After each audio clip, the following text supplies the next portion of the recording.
बिहार में एआईएमआईएम के प्रदेश अध्यक्ष और विधायक अख्तरुल इमान ने एक बार फिर सियासी संकेत साफ कर दिए हैं।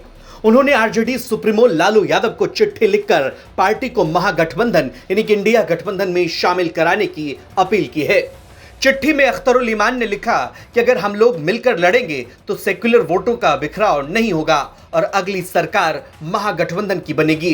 अख्तरुल इमान की माने तो इस बाबत उन्होंने आरजेडी, कांग्रेस और महागठबंधन के अन्य घटक दलों से बातचीत भी की है और औपचारिक प्रस्ताव भेजा जा चुका है। अब फैसला महागठबंधन को करना है।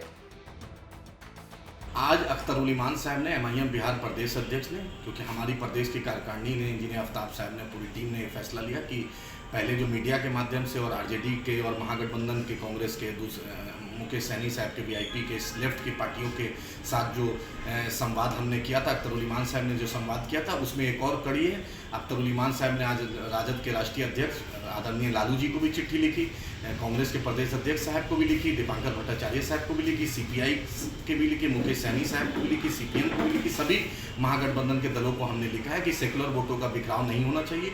सीमांचली में पूरे बिहार में भाजपा मुक्त माहौल है और भाजपा को हराना हमारा ही मकसद है, आपका ही मकसद है। तो इसलिए एमआईएम शर्तों की राजनीति नहीं करती। हम इंसाफ चाहते हैं, सीमांचल के साथ इंसाफ को। अब बिहार में मजलूमों को, दलितों को, अकलियतों को, सबको एक इंसाफ मिले, एक आवाज़ मिले। इसी के पहल में ये दूसरी कोशिश हम कर रहे हैं। हमने सभी घटक दल को चिट्ठी लिखी है उसमें, क्योंकि राजद का कल कार्यकारिणी है, राष्ट्रीय कार्यकारिणी, इसलिए लालू जी राष्ट्रीय अध्यक्ष है और महागठबंधन का सबसे बड़ा चेहरों में से एक है।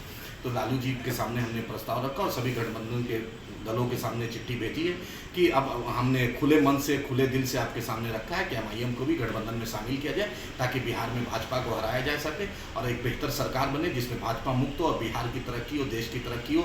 अब बिहार में जो नफरती माहौल और देश की नफरती माहौल है उसका शिकस्त हो। इसी के तहत आज हमने चिट्ठी सभी दलों को लिखी है। व्यक्तिगत रूप से भी हम जाकर मिलकर भी हाथ में दे रहे हैं, चिट्ठी भेजे भी हैं। व्यक्तिगत रूप से भी हमने कांग्रेस के अध्यक्ष जी और दूसरी पार्टी के अध्यक्षों से मिलकर अपने हाथ से हम देंगे।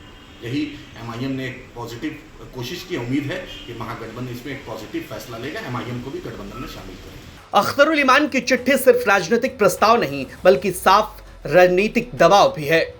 क्या कहती है चिट्ठी? एआईएमआईएम महागठबंधन में शामिल होना चाहती है। पार्टी सेकुलर वोटों के बिखराव को रोकने का तर्क दे रही है। अगर दरवाजा नहीं खुला तो तीसरा मोर्चा एआईएमआईएम का अगला कदम होगा। इस चिट्ठी पर आरजेडी की ओर से बयान सामने आया है। आरजेडी के प्रवक्ता मृत्युंजय तिवारी ने इशारों में ओवैसी की पार्टी पर बीजेपी की बी टीम होने के आरोपों को लेकर के भी बयान दिया। देखिए, इस बार बिहार विधानसभा चुनाव पर देश और दुनिया की नज़र है। बिहार के चुनाव परिणाम के बाद से ही बीजेपी और सांप्रदायिक शक्तियों एनडीए की उल्टी गिनती शुरू हो जाएगी और इसके देश की राजनीति पर असर पड़ेगा। देश की राजनीति का दशा दिशा तय होना है। एआईएमआईएम चाहती है महागठबंधन में आना, लेकिन जो एआईएमआईएम का ट्रैक रिकॉर्ड रहा है तो बीजेपी की बी टीम बन करके काम करते रहे हैं, बीजेपी को फायदा पहुंचाने के लिए काम किया है। अब बाकी निर्णय तो आदरणीय लालू प्रसाद जी, श्री तेजस्वी यादव जी को महागठबंधन में शामिल दलों के नेताओं को लेना है। लेकिन इस बार बिहार की जनता है तैयार, बनाएगी तेजस्वी सरकार। तेजस्वी यादव जी के नाम का सुनामी चल रहा है बिहार में। ये बह जाएंगे एनडीए के लोग।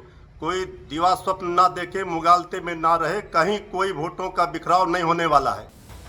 बता दें कि 2020 के बिहार विधानसभा चुनाव में ओवैसी की पार्टी ने 20 सीटों पर चुनाव लड़ा था और 5 सीटों पर जीत दर्ज की थी। ये सभी सीमांचल इलाके की सीटें हैं। चुनाव जीतने के बाद एआईएमआईएम के 4 विधायक आरजेडी में शामिल हो गए। पार्टी के पास अब केवल एक विधायक अख्तरुल इमान ही बचे हैं। ऐसे में इस बार ओवैसी की पार्टी बिहार में कोई कोर कसर नहीं छोड़ना चाहती है, ज्यादा से ज्यादा सीटें जीतने की। ब्यूरो रिपोर्ट, बिहार तक।